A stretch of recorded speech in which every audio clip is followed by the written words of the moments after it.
انسان کی جس طرح ظاہری بیماریاں ہوتی ہیں بدن کی، اسی طرح روح کی بھی بیماریاں ہوتی ہیں۔ ظاہر کی بیماری بلڈ پریشر، ڈائبٹیز یا کارڈک بیماریاں،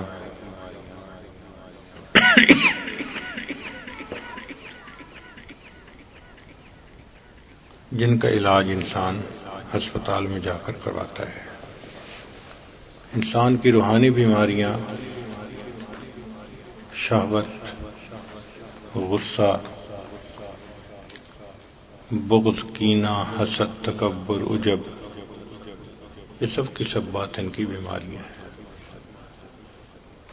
ان کا علاج ہاسپٹلز میں ہوتا ہے، مگر ان ہاسپٹلز کا نام خانقاہیں رکھا گیا۔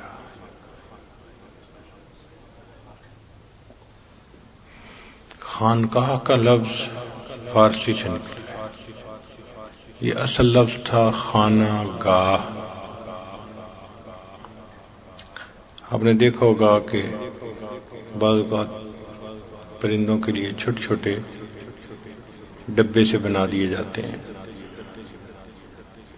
تو ہر ڈبے میں ایک پرندہ ہوتا ہے۔ مشائخ نے سالکین کے لیے اپنے پاس چھوٹی چھوٹی جگہیں بنائی ہوئی تھیں جو مصلی بچھانے کے برابر ہوتی تھی، اور اس میں ہی ان کو ٹھہرنے کا حکم ہوتا تھا۔ بس اتنی جگہ ہوتی تھی کہ انسان کھڑا ہو کے نماز پڑھ لیتا تھا اور مصلی کے اوپر ہی لیٹ کر اپنی نیند پوری کر لیتا تھا۔ تو دور سے دیکھتے تو خانے بنے ہوئے نظر آتے تھے، تو اس کا نام تھا خانہ گاہ۔ وہاں سے یہ لفظ خانقاہ مشہور ہو گیا۔ اس وقت بھی اگر آپ بخارا میں جائیں تو نقشبند بخاری رحمۃ اللہ علیہ کے مزار پر چھوٹے چھوٹے کمرے، ڈربے بنے ہوئے ہیں۔ بس اتنا ہے کہ انسان بیٹھ جاتا ہے، آنکھ کھولے تو چاروں طرف دیواریں نظر آتی ہیں، بس اور کچھ نہیں۔ تو یہ جگہیں اس لیے تھیں کہ انسان اپنے آپ کو ایک غار میں محسوس کرے، کیونکہ نبی علیہ الصلوۃ والسلام نے غار حرا میں وقت گزارا تھا، اور حبب الیہ الخلا، نبی علیہ الصلوۃ والسلام کو خلوت پسند تھی۔ یہ عجیب بات ہے کہ محبت انسان کو تنہائی پسند بنا دیتی ہے، دستور ہے، آپ اس کو آزما کے دیکھ لیں۔ حتیٰ کہ جو نفسانی محبتوں میں گرفتار ہوتے ہیں وہ بھی تنہائی پسند ہے۔ سب گھر والے کھانا کھا رہے ہوں گے، یہ صاحب کمرے میں، میرا دل نہیں چاہ رہا۔ سب فنکشن میں ہوں گے، یہ الگ ہی کہیں بیٹھا ہوگا۔ تو محبت کی یہ فطرت ہے کہ انسان کو تنہائی پسند بنا دیتی ہے۔ چنانچہ نبی علیہ الصلوۃ والسلام کو بھی اللہ رب العزت کی ایسی محبت حاصل تھی کہ آپ تنہائی پسند ہو گئے تھے۔ تو غار حرا میں نبی علیہ السلام وقت گزارتے تھے، ایک ایک ہفتہ کھانا ساتھ لے کے جاتے تھے۔ یہ جو غار حرا کی ایک سنت ہے نا، اس پر عمل کرنا ہی پڑتا ہے۔ جو سالک چاہے کہ مجھے بھی اللہ کا وصل ملے، تعلق ملے، تو اسے خلوت میں وقت گزارنا پڑتا ہے، اس کے بغیر کام نہیں چلتا۔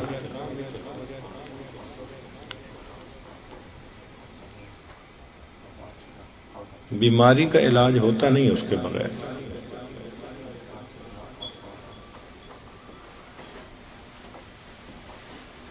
جلوت کے اپنے فائدے ہیں، خلوت کے اپنے فائدے ہیں۔ جو خلوت کے فائدے ہیں وہ جلوت میں حاصل نہیں ہو سکتے۔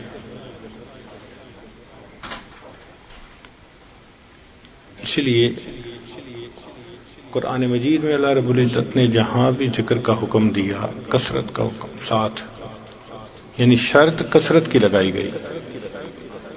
مثلا یا ایھا الذین آمنوا اذکروا اللہ ذکرا کثیرا، تو کثیر کی شرط ہے نا، والذاکرین اللہ کثیرا والذاکرات، یہاں بھی کثرت کا حکم۔ اور تیسری جگہ دیکھیے یا ایھا الذین آمنوا اذا لقیتم فئۃ فاثبتوا واذکروا اللہ کثیرا لعلکم تفلحون. تو ہر جگہ پر کثیرہ کا لفظ ہے. اس میں راز یہ ہے کہ جب تک ذکر کی کثرت نہ کی جائے فائدہ ظاہر نہیں ہوتا. آج ہماری باطنی بیماریاں کیوں ٹھیک نہیں ہوتی؟ بنیادی وجہ ہم ذکر کی کثرت نہیں کرتے. ذکر کرتے ہیں مگر ولا یذکرون اللہ الا قلیلا. تھوڑا ذکر کرتے ہیں، نتیجہ کیا ہوتا ہے؟ مذبذبین بین ذلک لا الہ الا ولا الہ. ہم بھی نہ ادھر کے نہ ادھر کے. دنیا داروں کو دیکھیں تو ہم دنیا دار بھی نہیں ہوتے کہ وضاقت دینی ہے، داڑھی رکھی ہوئی ہے، لمبے کرتے پہنے ہوئے ہیں تو ہم دنیا دار نہیں بن سکتے جیسے وہ ہیں. دینداروں میں دیکھیں تو ہمارے من میں دینداری بھی نہیں ہوتی. ہماری آنکھ غلط دیکھتی ہے، زبان جھوٹ بولتی ہے، اندر منافقت ہے، دو رنگی ہے، تنہائی کے گناہ ہیں. تو جو اصل دیندار ہیں ان کے زمرے میں بھی ہم شامل نہیں، اور جو دنیا دار ہیں ان کے زمرے میں بھی شامل نہیں. تو حالت ہماری یہی ہے، لا الہ الا ولا الہ الا. اور اس کی بنیادی وجہ ذکر کی کمی. دیکھیں اگر بخار دور ہونے کے لیے آگمنٹن لینی پڑتی ہے 600 ملی گرام دن میں 3 مرتبہ. اب ایک بندہ 100 ملی گرام دن میں 3 مرتبہ لے تو بخار اتر جائے گا، حالانکہ بالکل صحیح دوائی لے رہا ہے. جو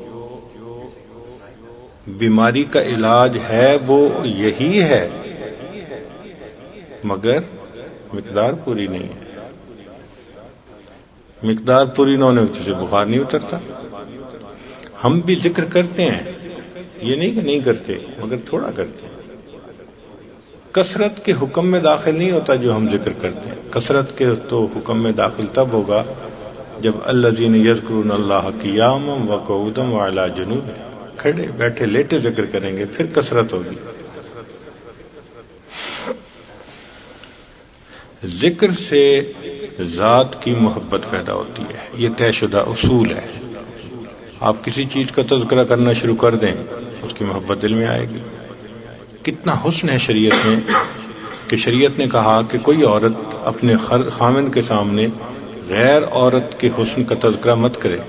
کیوں؟ کہ تذکرے سے ہو سکتا ہے اس کے دل میں بھی کوئی تعلق آ جائے، تو منع ہی کر دیا.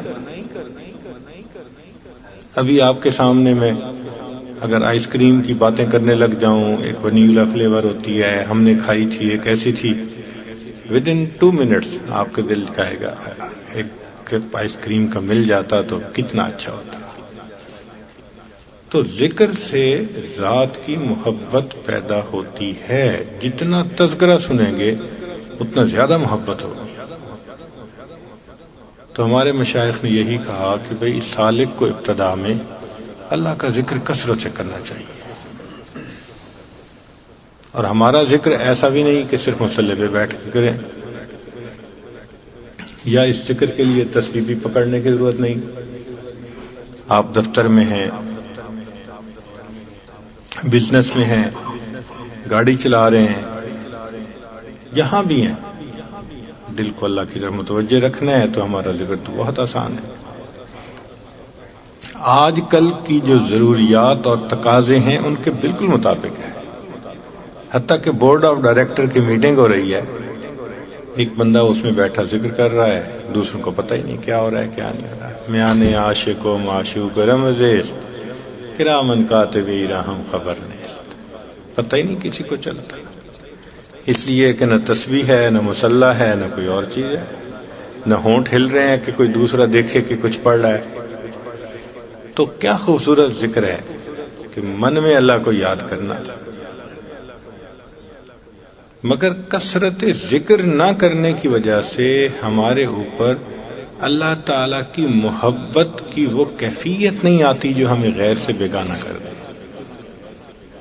دو عالم سے کرتی ہے بیگانہ دل کو، عجب چیز ہے لذت آشنائی. یہ جو لذت آشنائی ہے اس کے ملنے کی دلیل یہ کہ انسان پوری دنیا سے بیگانہ ہو جاتا ہے، اسے پرواہ نہیں ہوتی کہ کیا ہے، بس اللہ کے ساتھ ایک تعلق ہوتا ہے اس کا. تو ہم کثرت ذکر نہیں کرتے، یہ بنیادی کوتاہی ہے ہمارے نہ سنورنے کی. اور عجیب بات کہ ہم شکوے بھی کرتے ہیں، بلکہ کئی مرتبہ پوچھتے بھی ہیں کہ جی ہمارے اوپر اثر کیوں نہیں ہو رہا. بھئی اثر اس لیے نہیں ہو رہا کہ ہم 1 گرام کی اگر دوائی کھانی تھی صبح و شام 1000 ملی گرام، تو ہم کھاتے ہی 100 گرام. کیسے بخار دور ہوگا؟ ایک بچے کو اگر دن میں 5 فیڈر دودھ چاہیے اور وہ پورے دن میں 1 فیڈر دودھ پیے تو صحت مند ہوگا یا کمزور ہوگا؟ جس پودے کو روزانہ پانی نہ ملے وہ ڈی ہائیڈریشن کی وجہ سے اسٹرانگ ہوگا یا کمزور ہوگا؟ یہی ہمارا حال ہے کہ ہمیں ذکر کا پانی ملتا نہیں، روحانی طور پہ ہم ویک ہو رہے ہوتے ہیں. تو کثرت ذکر کی اہمیت کو سمجھنے کی ضرورت ہے کہ جب تک ہم یہ نہ کریں گے تب تک ہم اللہ تعالی کی محبت کا مزہ نہیں پائیں گے.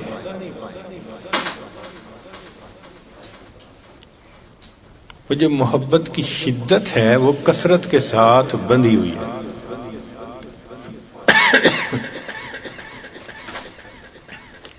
ذکر کی کثرت کر لیں، محبت کی شدت ایسی ہوگی کہ آپ خود حیران ہوں گے اللہ تعالی سے محبت کیسی ہو گئی.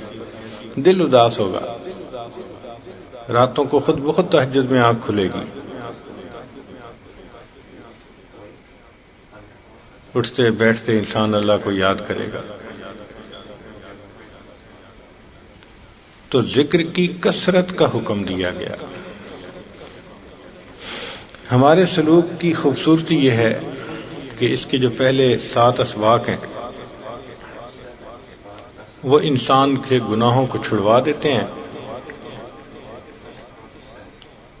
ہر لطیفے کے ساتھ ایک گناہ وابستہ ہے.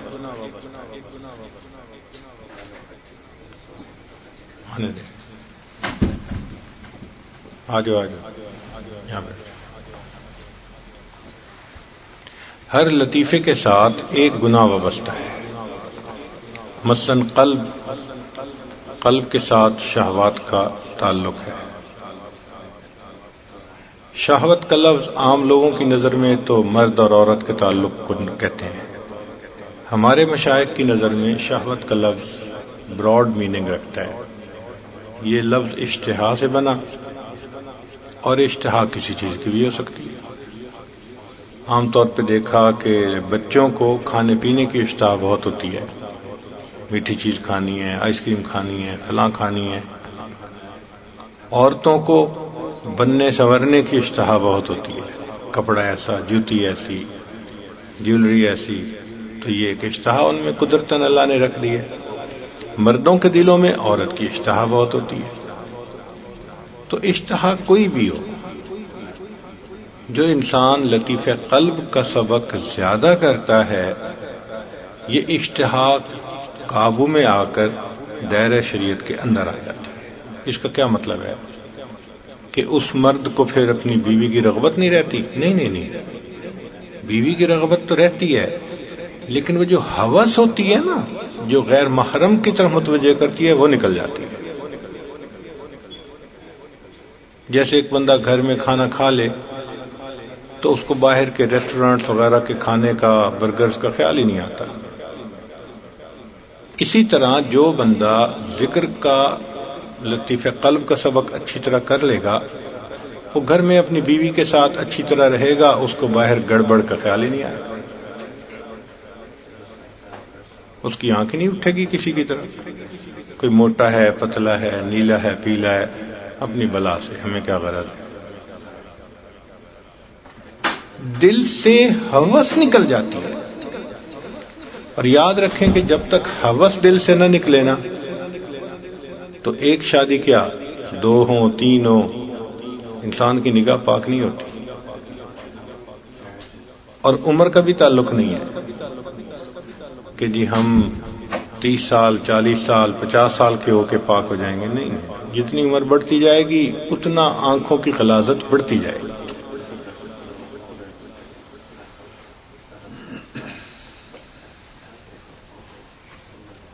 تو لطیف قلب کے ساتھ شہوات کا تعلق ہے، جتنا زیادہ ذکر کریں گے اتنا زیادہ یہ چیز دائرہ شریعت کے اندر آ جائے گی۔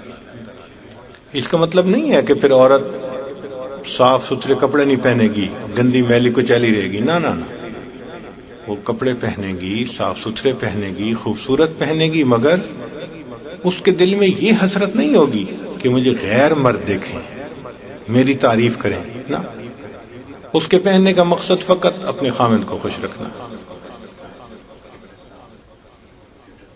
تو یہ نہیں ہے کہ بھائی جب لطیف قلب کا سبق کریں گے تو یہ چیزیں بالکل ہی ختم ہو جائیں گی، ایسا نہیں ہوتا، بلکہ یہ چیزیں دائرہ شریعت میں سمٹ جاتی ہیں۔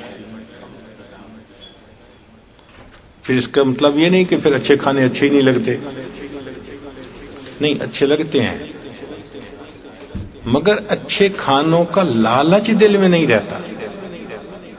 آگے ہو جائے،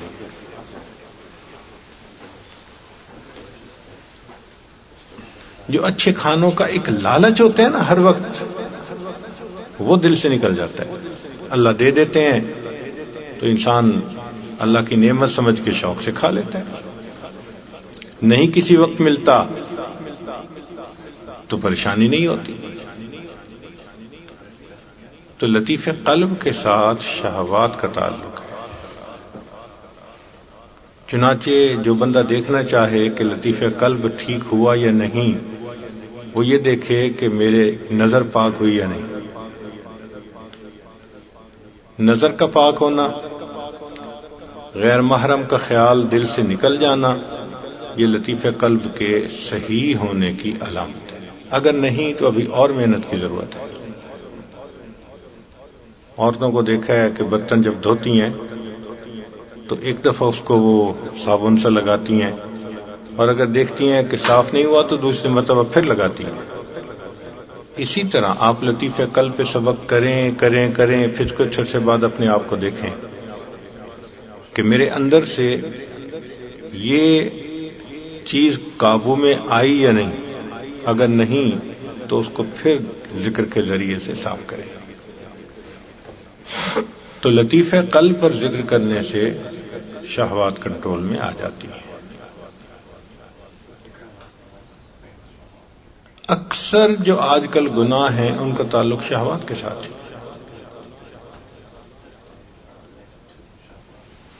عورتوں میں کپڑے جوتی کی اشتہا ہے تو ہر وقت بیچاری کلر میچنگ میں لگی رہتی ہیں،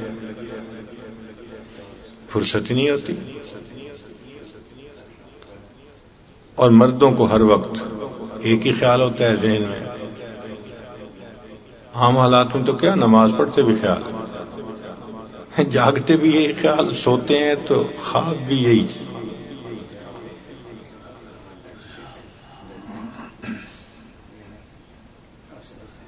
ہند کے شاعر و صورت گرو افسانہ نویس، آہ بیچاروں کے اعصاب پہ عورت ہے سوار۔ تو اعصاب پہ عورت سوار ہوتی ہے ہر وقت، کیا مصیبت ہے بھائی؟ بھوک لگی، کھانا کھا لیا، اور کام کرو۔ ضرورت تھی، گھر میں بیوی ہے، پوری ہو گئی، اللہ کے دین کا کام میں لگے بندہ۔ یہ تھوڑا ہے کہ 24 گھنٹے اسی کام میں لگا دینے ہوتے ہیں۔ تو محنت نہ کرنے کی وجہ سے سوچ پاک ہی نہیں ہوتی، ناپاک رہتی ہے۔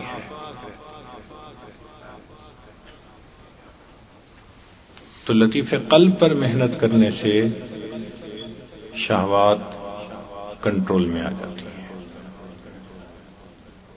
پھر لطیفہ روح پر ذکر کرنے سے انسان کے اندر سے غضب، غصہ وہ کنٹرول میں آ جاتا ہے.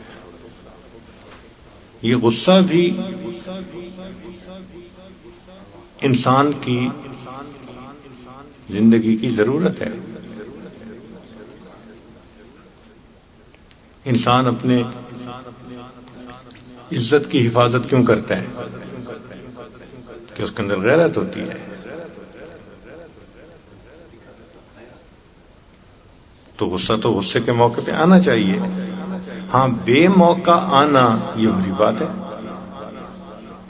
ہمارے پرابلم یہ ہے کہ ہمیں بے موقع آتا ہے، چھوٹی چھوٹی باتوں پہ آتا ہے، اور آتا ہے تو اترنے کا نام نہیں لیتا. یہ غصہ برا غصہ ہے.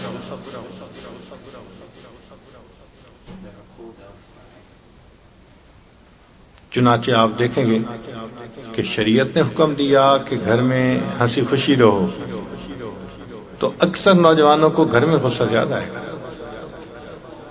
شیطان بدبخت کو پتہ ہے نا کہ گھر میں محبت پیار سے دیکھ لیا تو گناہ بخشے جائیں گے. گھر کہتے ہیں حضرت صاحب دوستوں میں تو میں بڑا اچھی طرح رہتا ہوں، پتہ نہیں گھر آتا ہوں تو غصہ چڑھ جاتا ہے. بھئی شیطان بدبخت کو پتہ ہے کہ اس کی بخشش کہاں ہونی ہے، غصہ چڑھا دیتا ہے. سیدھے منہ بات نہیں کرتے. تو یہ غصہ نقصان دہ ہے، یہ آگ ہے، اس سے نجات پانے کی ضرورت ہے. اس لیے فرمایا کہ پہلوان کون ہے؟ عرض کیا جو لوگوں کو پچھاڑ دے. فرمایا نہیں، جو اپنے غصے پہ قابو پا لے وہ پہلوان ہے.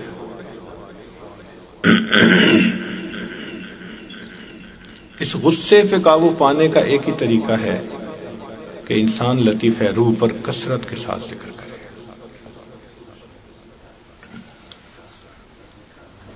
ایک عالم ماشاءاللہ بڑی کتابیں پڑھاتے تھے، اپنا واقعہ خود سنانے لگے کہ میں بھی اپنے غصے سے تنگ تھا اور طلباء بھی مجھے جلالی کہتے تھے. جب میں بیعت ہوا تو بیوی کو بتایا میں بیعت ہو گیا ہوں. اس نے کہا ہاں تمہارے پیر کو تو تب سمجھوں گی نا جب تمہارا غصہ ٹھیک ہوگا. اللہ کی شان کہ 2 سال انہوں نے ذکر میں گزارے. 2 سال کے بعد پھر ایک دفعہ بیوی نے کہا کہ بھئی اب پیر صاحب کو گھر آنے کی دعوت دینا، ہم ان کا کھانا بھی بنائیں گے اور پھر اس کے بعد میں بیعت بھی ہو جاؤں گی، اب تمہارا غصہ واقعی ختم ہو گیا ہے. تو پریکٹیکلی انسان کی طبیعت میں فرق پڑتا ہے. ہم نے 1-2 نہیں، سینکڑوں نہیں، ہزاروں کا تجربہ کیا. یہ پیٹنٹ چیزیں ہیں. تو جس بندے کا غصہ کنٹرول میں نہ ہوتا ہو وہ لطیفہ روح کا سبق کرے تاکہ غصے سے نجات ہو جائے. اکثر الٹے کام غصے میں ہوتے ہیں. انسان دوسرے کا دل خوشی میں تھوڑا توڑتا ہے، غصے میں توڑتا ہے. جو دوسرے کا دل دکھاتا ہے غصے میں آ کے دکھاتا ہے. قطع تعلقی کیوں کرتا ہے؟ قطع رحمی جس کو کہتے ہیں غصے میں کرتا ہے. طلاق کیوں دیتا ہے؟ غصے میں دیتا ہے. ایک نوجوان کہنے لگا حضرت بس کیا کروں، بس غصے میں طلاق دے بیٹھا ہوں. میں نے کہا آج تک کسی نے خوش ہو کے بھی طلاق دی؟ تو غصہ مصیبت ہوتا ہے کئی مرتبہ. اس سے نجات پانے کے لیے لطیفہ روح کا سبق ہے. پھر انسان کی طبیعت میں کئی مرتبہ بخل ہوتا ہے. دین پہ خرچ کرنا، جان مال وقت، یہ مشکل ہوتا ہے. اس کے لیے انسان کے اندر سخاوت کا آنا ضروری.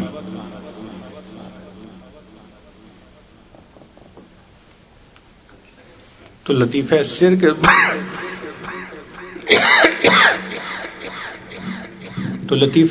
کے اوپر ذکر کرنے سے انسان کے اندر سے بخل ختم ہو جاتا ہے.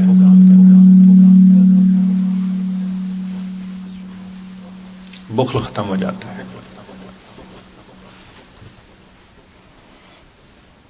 پھر انسان کے اندر کئی مرتبہ حرص اور حسد بہت ہوتا ہے، اس سے جان چھڑانی مشکل، تو لطیفہ خفی پر ذکر کرنے سے حرص اور حسد دونوں سے جان چھوٹ جاتی ہے۔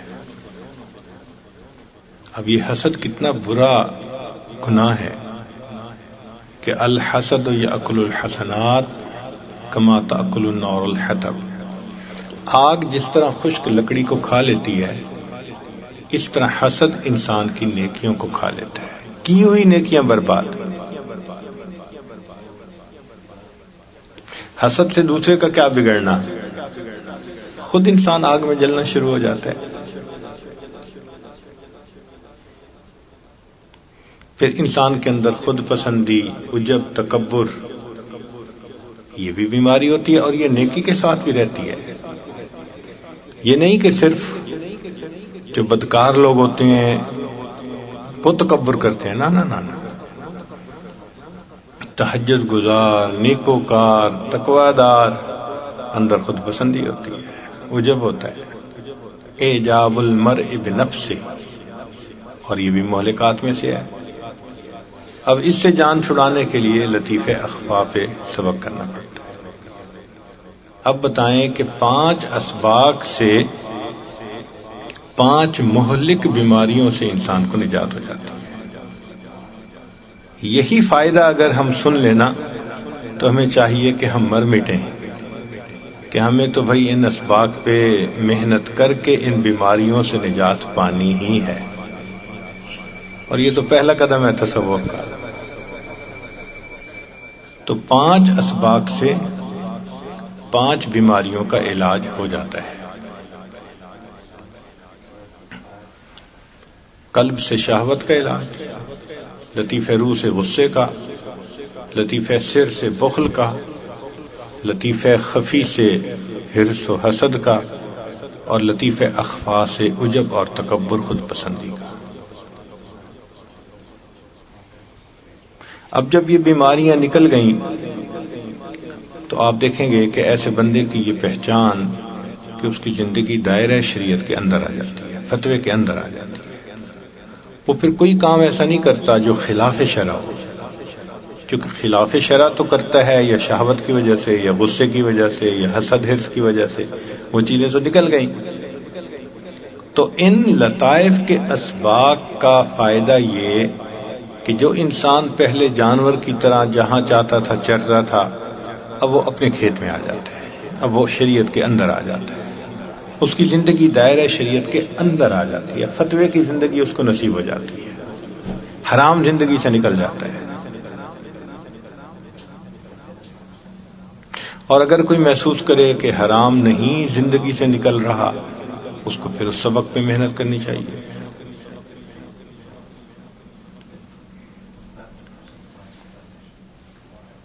پھر ان 5 لطائف پہ سبق کرنے سے جب زندگی شریعت کے اندر آ گئی تو اب ذکر کا برکت یہ ہے کہ ذکر سے ذات کی محبت نصیب ہوتی ہے۔ تو جب انسان اللہ کا ذکر کثرت سے کرتا ہے تو اللہ کی محبت بڑھ جاتی ہے، دل میں اللہ کے ساتھ تعلق ہوتا ہے، تو عبادات کی کوالٹی بڑھ جاتی ہے۔ دیکھیں نا، محبت سے نماز پڑھنا کچھ اور چیز ہے، اور بلا محبت کے نماز کچھ اور چیز ہے۔ ادھر ٹکرے مارتا ہے، ادھر نماز کو انجوائے کر رہا ہوتا ہے۔ ہمارے اکابر کو نماز کی لذت حاصل تھی، تبھی تو حضرت حاجی امداد اللہ ماجد مکی رحمۃ اللہ علیہ نے کہا کہ اگر قیامت کے دن مجھے اللہ نے رحمت کی نظر سے دیکھا تو میں کہوں گا اللہ مجھے اپنے عرش کے نیچے مصلی کی جگہ عطا فرما دیجیے۔ تو عرش کے نیچے مصلی کی جگہ کون مانگتا ہے؟ جس کو مصلی پہ بیٹھ کے لذت ملتی ہے، لطف آتا ہے۔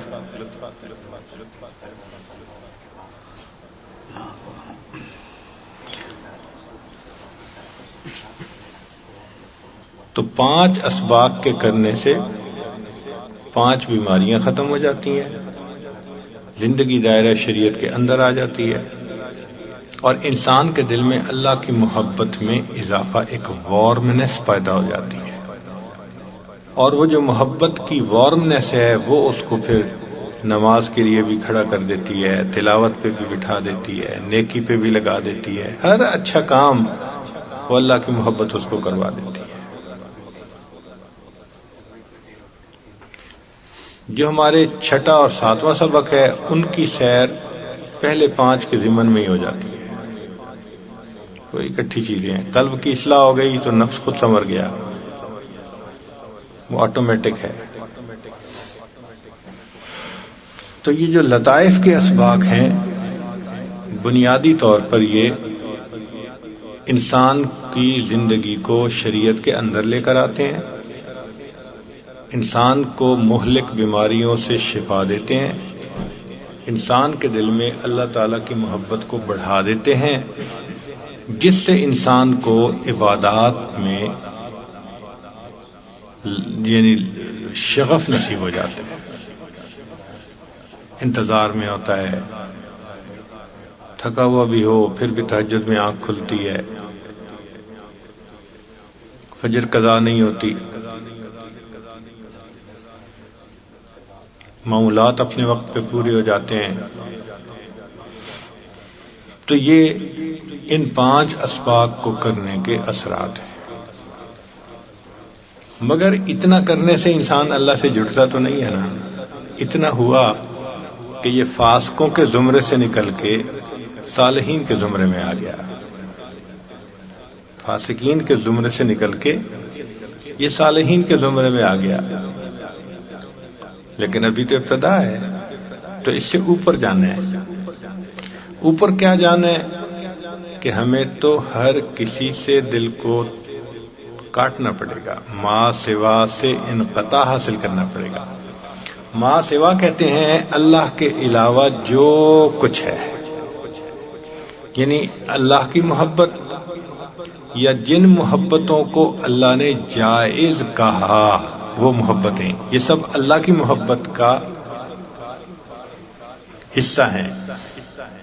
اس کی سٹیم جو ہے، تنا، وہ اللہ کی محبت ہے، اور اس کی جو شاخیں ہیں وہ ماشاءاللہ والدین کی محبت، بیوی کی محبت، بچوں کی محبت، بہن بھائی کی محبت، مسلمان، وہ سب محبتیں جو شریعت نے جائز کہی ہیں، یہ شاخیں ہیں اس کی، مگر بنیاد ان سب کی ایک ہی ہے، اور وہ بنیاد ہے اللہ کی محبت۔ جو محبتیں اس سے ہٹ کے ہیں، نفسانی، شیطانی، شہوانی، ان کو ما سوا کی محبت کہتے ہیں۔ تو ذکر میں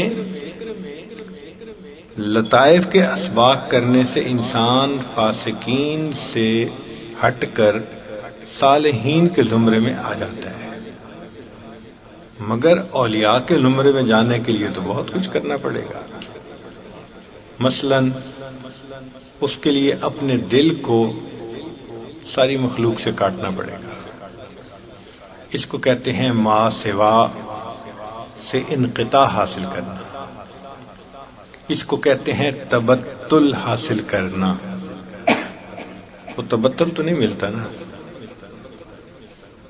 اگرچہ یہ شریعت کے دائرے کے اندر رہ رہا ہے، مگر دل میں پھر بھی خواہشات ہیں، گو وہ خواہشات شریعت کے اندر ہوتی ہیں، نکل ہی جائیں اور تبتل نصیب ہو جائے، اس کے لیے پھر اگلا قدم ہے، اور وہ قدم ہے کلمے کا ذکر۔ کہ جیسے آپ نے صاف تو کر دیا، لیکن ابھی اوپر وائپر لگانا ہے تاکہ خوب صاف ہو جائے، تو یہ جو لا الہ الا اللہ ہے نا، تحلیل کا سبق، یہ پھر اوپر ماشاءاللہ وائپر لگ جاتا ہے، صاف کر دیتا ہے، جو کچھ بچا کھچا اثر ہوتا ہے نا سارے کو مٹا دیتا ہے۔ تو تحلیل کے اسباق انسان کو ما سوا سے کاٹ دیتے ہیں۔ عشق کی آتش کا جب شعلہ اٹھا، ما سوا معشوق سب کچھ جل گیا، تیغ لا سے یعنی لا کی تلوار سے، تیغ لا سے قتل غیر حق ہوا، دیکھیے پھر بعد اس کے کیا بچا، پھر بچا اللہ باقی سب فنا، مرحبا اے عشق تجھ کو مرحبا۔ ایک اللہ باقی رہ جاتا ہے، باقی سب پہ چھری پھر جاتی ہے. یہ لا کی جو تلوار ہے نا، یہ مٹا کے رکھ دیتی ہے ماں سوا کو، نفی کر دیتا ہے انسان ہر چیز کی. تو ہمارے جو اسباق لطائف کے بعد ہیں وہ تحلیل کے ہیں، خفی ہو یا لسانی ہو. تو یہ پھر انسان کو تبتل کا مقام مل جاتا ہے. اور قرآن مجید میں یہی ہے کہ وَاذْكُرِ اسْمَ رَبِّكَ، ذکر کر اپنے رب کے نام کا، وَتَبَتَّلْ إِلَيْهِ تَبْتِيلًا، اور اللہ کی طرف تبتل اختیار کر.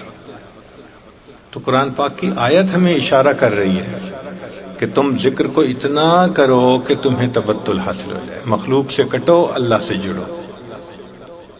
جب تک مخلوق سے نہیں کٹیں گے اللہ سے نہیں جڑیں گے. کٹنا ہی پڑے گا. تو پہلے 7 اسباق انسان کی زندگی کو فاسقین سے نکال کر صالحین کے زمرے میں داخل کر دیتے ہیں. اور پھر جو تحلیل کا سبق ہے نا، یہ پھر صالحین سے نکال کے طالبین کے زمرے میں داخل کر دیتا ہے. اللہ کا طالب، بس مجھے اللہ چاہیے، ایک مراد ہو جاتی ہے اس کی، خدا بندہ مقصود من تو ای و رضائے تو، بس یہ کیفیت ہو جاتی ہے تحلیل کے اسباق کرنے سے.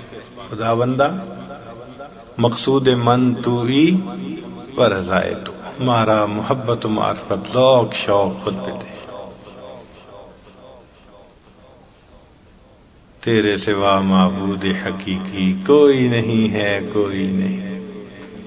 تیرے سوا مشہود حقیقی کوئی نہیں ہے، کوئی نہیں. بس ایک اللہ ہی محبوب بن جاتا ہے، مقصود بن جاتا ہے، مشہود بن جاتا ہے. بس اللہ ہی پر نظریں جم جاتی ہیں. یہ تحلیل کے اسباق کی علامت ہے. نہ غرض کسی سے نہ واسطہ، مجھے کام اپنے ہی کام سے. نہ غرض کسی سے نہ واسطہ، مجھے کام اپنے ہی کام سے. تیرے ذکر سے، تیری فکر سے، تیری یاد سے، تیرے نام سے. زندگی ایسی ہو جاتی ہے، بس اللہ کی یاد میں انسان لگا رہتا ہے.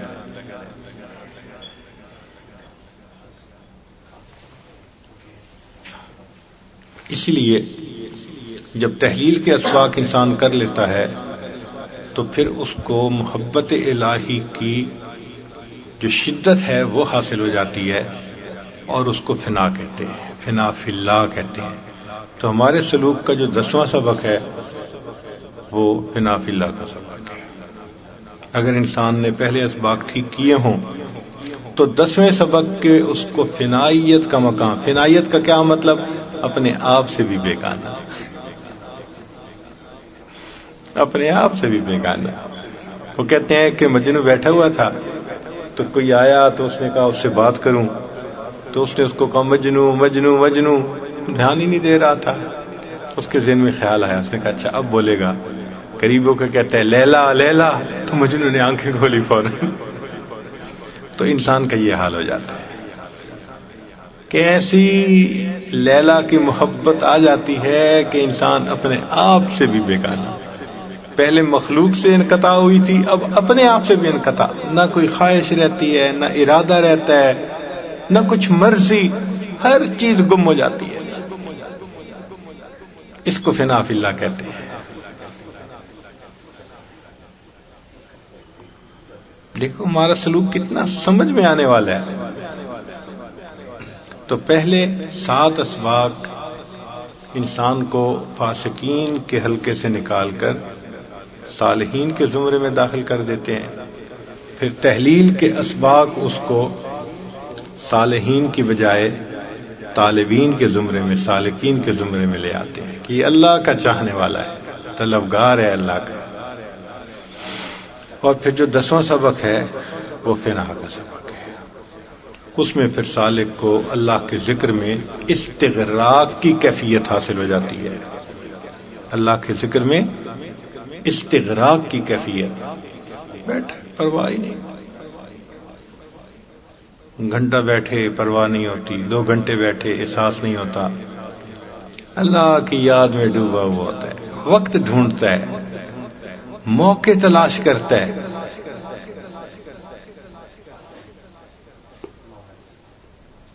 جیسے بچے لوگ اگر انہوں نے کچھ کمپیوٹر پہ الٹی سیدھی چیزیں دیکھنی ہو تو وہ موقع ڈھونڈتے ہیں، ایسے ہی اللہ کا بندہ اللہ کی عبادت کے لیے، اللہ کی یاد کے لیے موقع ڈھونڈتا ہے۔ آپ دیکھیں گے کبھی راتوں میں اللہ کی یاد میں لگا ہے، کبھی دن میں اللہ کی یاد میں لگا ہے۔ وضو کیا، اچھا جی میں تحیۃ الوضو پڑھ رہا ہوں، مسجد میں آیا میں تحیۃ المسجد پڑھ رہا ہوں، اب میں سنتیں پڑھ رہا ہوں، اب میں نفل پڑھ رہا ہوں، اب میں یہ سورت پڑھ رہا ہوں، اب میں یہ سورت پڑھ رہا ہوں۔ سبحان اللہ، لگا ہوا ہوتا ہے انسان عبادت میں، ایسا مزہ آ جاتا ہے، لطف آ جاتا ہے ایسا عبادت میں۔ اور یہ ذہن میں رکھنا کہ محبت انسان کو تھکنے نہیں دیتی،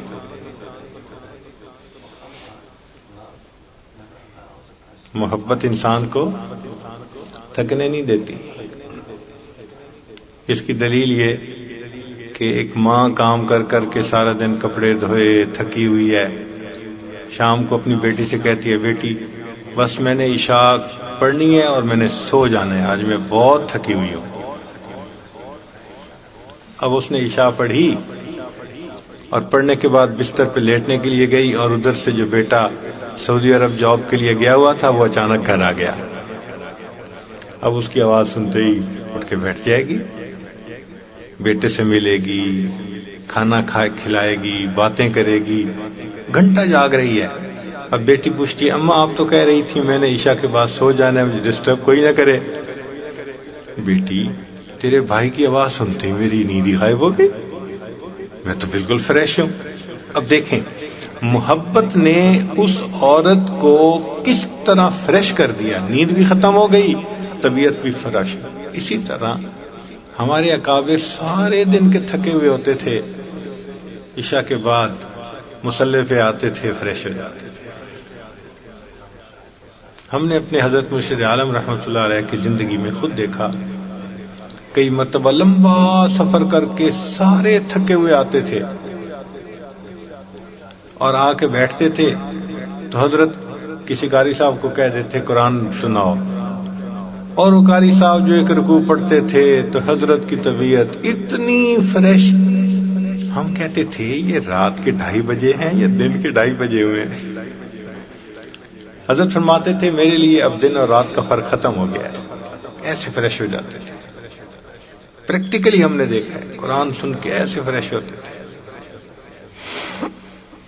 ہمارے اکابر رات کے اندھیرے کے اس طرح منتظر ہوتے تھے جیسے دلہا اپنی دلہن سے ملاقات کے لیے رات کا منتظر ہوتا ہے۔ فریش ہو جاتے تھے مصلی پہ آ کے۔ مصلی پہ بیٹھنا کوئی آسان کام ہے؟ آپ 1 گھنٹہ بیٹھ کے دکھائیں، مصلی اچھال دیتا ہے بندے کو، بھگا دیتا ہے، اٹھ کے بھاگتا ہے بندہ۔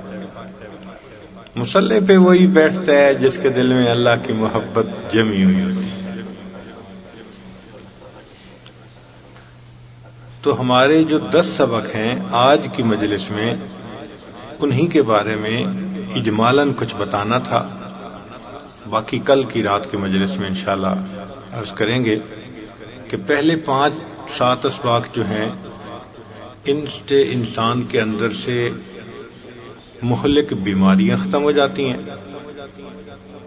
نمبر 1، زندگی شریعت کے دائرے کے اندر آ جاتی ہے، نافرمانوں کے زمرے سے نام نکل کے فرمانبرداروں میں آ جاتا ہے،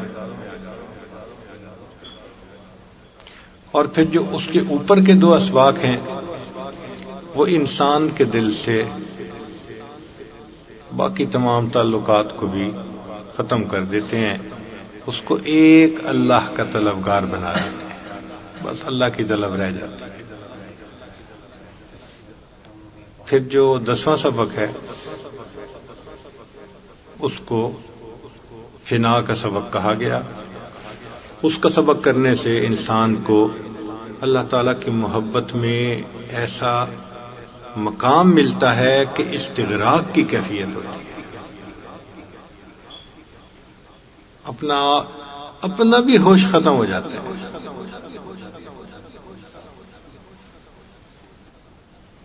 دل میں نہ کوئی حسرت، نہ کوئی خواہش، نہ کوئی ارادہ، بس اپنا ارادہ اللہ کے ارادے میں گم ہو جاتا ہے. اس کو مقام فنا فی اللہ کہا گیا. تو اب دیکھیے کہ اس کو حاصل کرنا کتنا ضروری ہے. اس کے بغیر عبادات کی یکسوئی حاصل نہیں ہو سکتی. نماز کی حضوری، سجدے کا سرور، ایمان کی حلاوت، یہ سب چیزیں اس کے کرنے سے حاصل ہوتی ہیں. اس کے بغیر حاصل نہیں ہو سکتی. اب ہم زندگی کے 60 سال گزرنے کو آگئے نمازیں پڑھتے ہوئے، تو 60 سال میں نمازوں میں کیا ہم نے جو ہے نا وہ تبدیلی دیکھی؟ جو شروع میں پڑھ رہے تھے وہی اب پڑھ رہے ہیں. پہلے بھی خیال تھے، آج بھی خیال ہیں ادھر ادھر کے. نماز میں کھڑے ہوتے ہیں تو رکعت کا پتہ نہیں ہوتا. نماز میں کھڑے ہوتے ہیں تو ماشاءاللہ گلی کوچہ بازار میں پھر رہے ہوتے ہیں. تو اس لیے ذکر کے ان اسباق کو کر کے ہم اپنے آپ کو ایک بہتر انسان بنانے کی کوشش کریں، ایک بہتر بندہ بنانے کی کوشش کریں.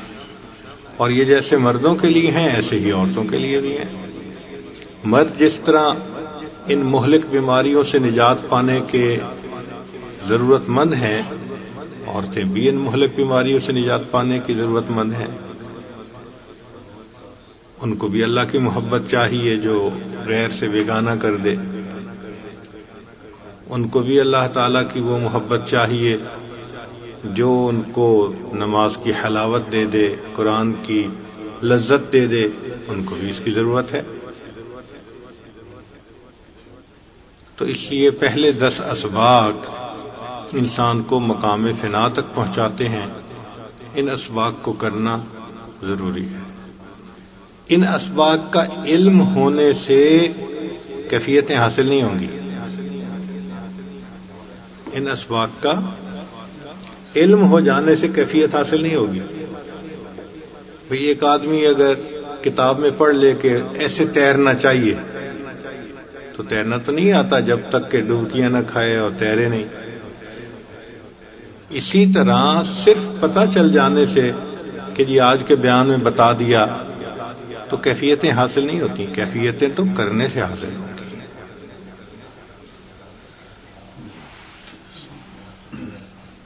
تو ان اسباق کو آپ کریں گے پھر انشاءاللہ اس کے اثرات آنکھوں سے دیکھیں گے. تو اکثر دوستوں کے ذہن میں یہ سوال ہوتا ہے، بیت ہوئے ہمیں 2 سال ہو گئے، 1 سال ہو گیا، 3 سال ہو گئے، 5 سال ہو گئے، اور جی اثرات نہیں ہوتے. بھئی بیت ہوئے تو اتنے سال ہو گئے، مگر بیت ہونے کے بعد جو دوائی بتائی تھی کہ استعمال کرنا وہ تو کی نہیں، تو فائدہ تو نہیں اٹھایا. دنیا کے سب سے بہترین ہارٹ اسپیشلسٹ سے کوئی نسخہ لکھوائے اور دوائی استعمال نہ کرے تو اس کو فائدہ ہو جائے گا؟ فائدہ تو نہیں ہوگا نا بھائی. فائدہ تو کھانے سے ہونا ہے. اسی طرح ذکر و سلوک میں فائدہ تو ان اسباق کے کرنے سے ہونا ہے، اور کرتے ہیں نہیں. تو لب لباب یہ نکلا کہ ہماری ساری کمزوریوں کی بنیادی وجہ کثرت سے ذکر نہ کرنا ہے.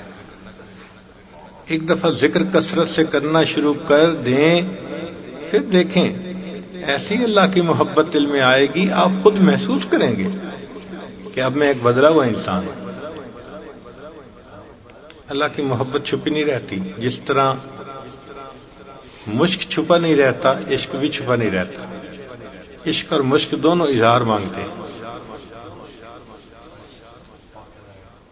آپ دیکھ لیں محفل میں 1-2 دن ساتھ رہو تو کسی بندے کے فون آنے سے، فون کرنے سے، فون پڑھنے سے، اس کے اٹھنے بیٹھنے سے پتہ چل جائے گا بیچارہ پھنسا ہوا ہے کہیں.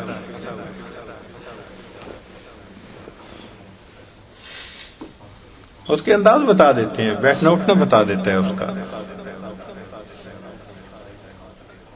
تو محبت چیز ایسی ہے کہ وہ چھپی نہیں رہتی، پتہ چل جاتا ہے. اللہ تعالیٰ کی محبت بھی ایسی ہی چیز ہے کہ وہ چھپی نہیں رہتی، وہ پتہ چل جاتا ہے کہ کس کو کتنی محبت ہے. چنانچہ لٹمس ٹیسٹ اگر دیکھنا ہو نا تو اللہ تعالیٰ کی محبت کا لٹمس ٹیسٹ قرآن کی تلاوت، قرآن سے محبت، اور نبی علیہ الصلوۃ والسلام سے محبت اس کا لٹمس ٹیسٹ سنت کے ساتھ محبت. جس کو نبی علیہ السلام سے کامل محبت ہوگی اس کی زندگی پوری سنت کے مطابق ہوگی، اور جس کو اللہ سے کامل محبت ہوگی قرآن کی ایک ایک آیت، ایک ایک لفظ کے اندر معرفت کا ذریعہ اس کو ملتا چلا جائے گا. تو اس لیے ان اسباق پر محنت کرنے کی ضرورت ہے. محنت کے بغیر یہ چیز انسان کو حاصل نہیں ہوگی، فقط تمنا سے حاصل نہیں ہو سکتی. دیکھو جی، ایک انسان نکاح نہ کرے، تمنا کرتا رہے جی میرا بیٹا ہو جائے، میری اولاد ہو جائے، تو کیسے اولاد ہوگی؟ اسی طرح ہم تمنا کرتے رہیں جی کہ ہمارے اندر جی وہ مقام احسان والی کیفیت آ جائے، اور ہم ذکر اذکار کریں نہیں، تو کیسے آئے گی مقام احسان والی کیفیت؟ تو بس یہ ذہن میں رکھ لیجئے کہ آج کے بعد ذکر کو کثرت سے کرنا ہے. اچھا، ذکر کو کثرت سے کرنے کا مطلب بسا اوقات یہ لے لیتے ہیں کہ جی ہم تو مصروف ہیں، ہم تو نہیں 2-3 گھنٹے بیٹھ کے مراقبہ کر سکتے. 2-3 گھنٹے بیٹھ کے مراقبہ کرنا ہر بندے کے لیے کہاں ضروری ہے؟ جو لوگ پڑھنے پڑھانے کے کام میں لگے ہوئے ہیں، حدیث پڑھتے ہیں، تفسیر پڑھاتے ہیں، وہ پڑھانے سے پہلے اگر توجہ اللہ کے ساتھ بیٹھ جائیں تو ان کے 3 گھنٹے صرف پڑھنے پڑھانے میں نہیں گزرتے، ساتھ حصول فیض میں بھی گزر جاتے ہیں. تو جو ذکر میں ان کو نعمت ملنی تھی وہ علم میں بھی مل جاتی ہے. یہ علم رکاوٹ نہیں ہے.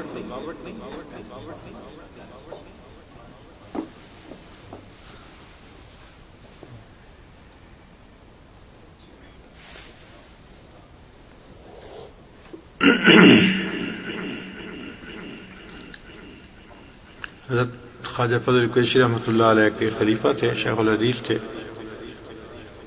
تو فرمایا کرتے تھے کہ میں کلاس میں آ کے بیٹھتا تھا تو طلباء آنے میں کچھ وقت لگاتے تھے، تو میں نے سب کو کہا ہوا تھا بھائی جب سب آ جائیں تو مجھے اشارہ کر دیں. اور اتنی دیر جو طلباء کے آنے میں لگتی تھی بس میں آنکھ بند کر کے مراقبے کی نیت کر لیتا تھا.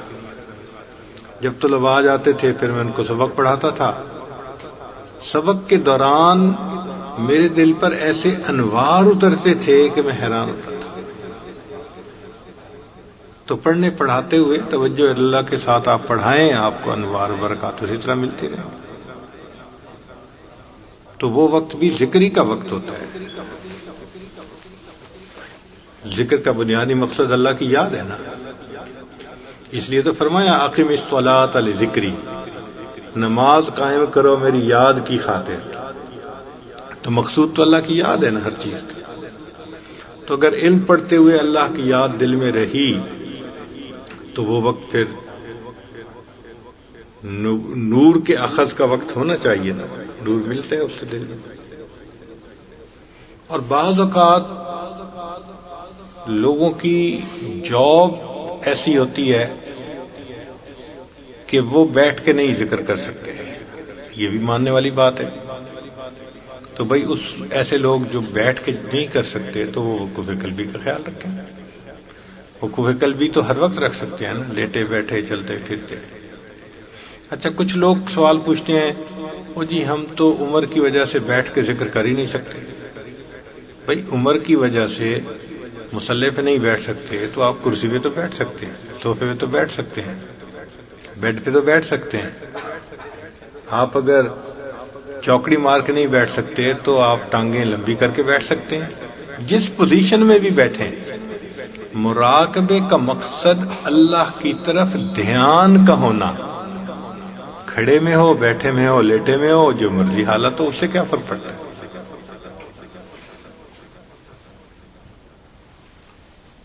اچھا کچھ لوگ کہتے ہیں اب بوڑھے ہو گئے ہیں کمزور ہیں جی مراقبہ نہیں کر سکتے. بھائی بوڑھے ہو گئے ہیں کمزور ہیں اب تو کسی اور کام کے نہیں رہے تو اب تو ذکر کا بہترین وقت ہے.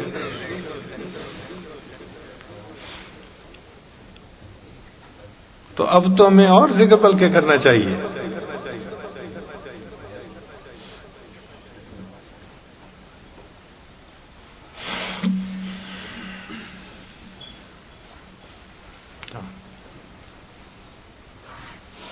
تو بوڑھوں کے پاس تو فرصت ہی فرصت ہوتی ہے.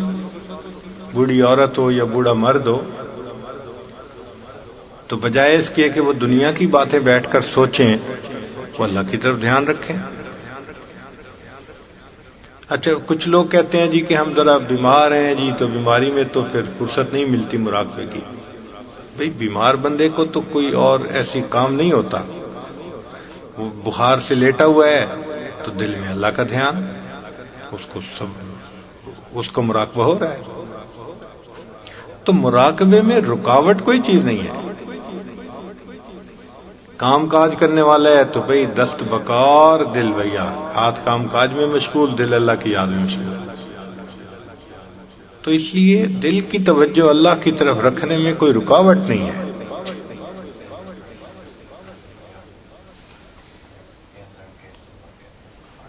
تو کثرت ذکر جو ہے اس کو کیجئے اس کی برکتیں دیکھیے. آپ اپنے معمول جو ہیں وہی رکھیں مگر دل کی توجہ اللہ کی طرف. اچھا اس میں کئی مرتبہ ایک اور مسئلہ ہوتا ہے کہ انسان کہتا ہے جی میں وقوف قلبی کیسے رکھوں مجھے یاد ہی نہیں رہتا. تو بھئی اس کے لیے ہم نے جو ایک بہترین عمل دیکھا وہ ہے مسنون دعاؤں کو یاد کرنا اور اپنے اپنے موقع پہ پڑھنا. سبحان اللہ یہ اتنی خوبصورت دعائیں ہیں کہ بندے کو اللہ کی یاد دلاتی رہتی ہیں. اگر آپ غور کریں تو صبح اٹھنے سے لے کے رات سونے تک سینکڑوں نہیں ہزاروں مواقع ایسے آتے ہیں کہ جس میں آپ کو دعائیں پڑھنی ہوتی ہیں. تو اس کا مطلب یہ ہوا کہ آپ نے اتنی مرتبہ تو اللہ کو یاد کیا نا. ہاں یہ ایک ہے مصیبت کہ بسا اوقات دعائیں یاد بھی ہوتی ہیں موقع پہ یاد آتی نہیں ہے. فَإِنَّهَا مِنْ أَعْظَمِ الْمَصَائِبِ یہ بڑی مصیبت ہے. اس کا مطلب یہ کہ یہ پھٹکار ہے اللہ کی طرف سے. یہ بے توفیقی ہے اللہ کی طرف سے کہ دعائیں یاد بھی ہیں اور پڑھنی یاد نہیں ہوتی. اب جب توفیق کا معاملہ آ جائے تو پھر وہاں پر فریاد چلتی ہے. بس اب اللہ سے مانگیں دعائیں مانگیں روئیں دھوئیں تہجد کے وقت کہیں کہ یا اللہ مجھے مسنون دعائیں اپنے اپنے موقع پہ آپ یاد دلا دیجئے مجھے حضوری دے دیجئے. چند دن دعائیں مانگیں اس کی برکت سے آپ کو مسنون دعائیں یاد آنی شروع ہو جائیں گی. اور جب مسنون دعائیں یاد آئیں گی تو وقوف قلبی خود رہے گا. وقوف قلبی رہے گا تو وہ جو ذکر کی کثرت ہے وہ آسان ہو جائے گی. تو مقصود ہمارا ہے ذکر کی کثرت کرنا. ذکر کی کثرت سے ہمارے کام سنور جائیں گے انشاءاللہ. تو سمجھ لیجئے کہ ذکر سے ذات کی محبت پیدا ہوتی ہے اور محبت انسان کو پھر اعمال پہ کھڑا کر دیتی ہے. محبت انسان کو محبوب کی نافرمانی سے روک دیتی ہے. ان المحب لمن يحب مطیع محب جس سے محبت کرتا ہے پھر اس کا مطیع فرما بردار ہوتا ہے. تو یہ ہمارے سلوک کے پہلے 10 اسباق کا خلاصہ ہے سمجھنے کے لیے. ابھی تھوڑی دیر کے لیے سب حضرات مراقب ہو جائیے آنکھوں کو بند کر لیجئے سر کو جھکا لیجئے. دنیا اور جو کوئی دنیا میں ہے اس سے ہٹ کٹ کے اللہ رب العزت کی یاد میں ڈوب جائیے.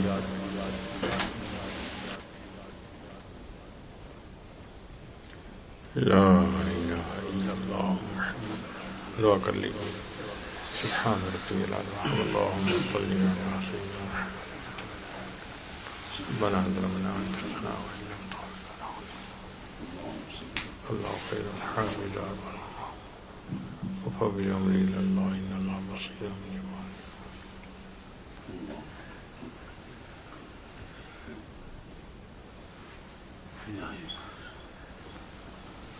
صلی اللہ تعالی علی حبیبہ سیدنا محمد وعلی اجمعین برحمتک یا ارحم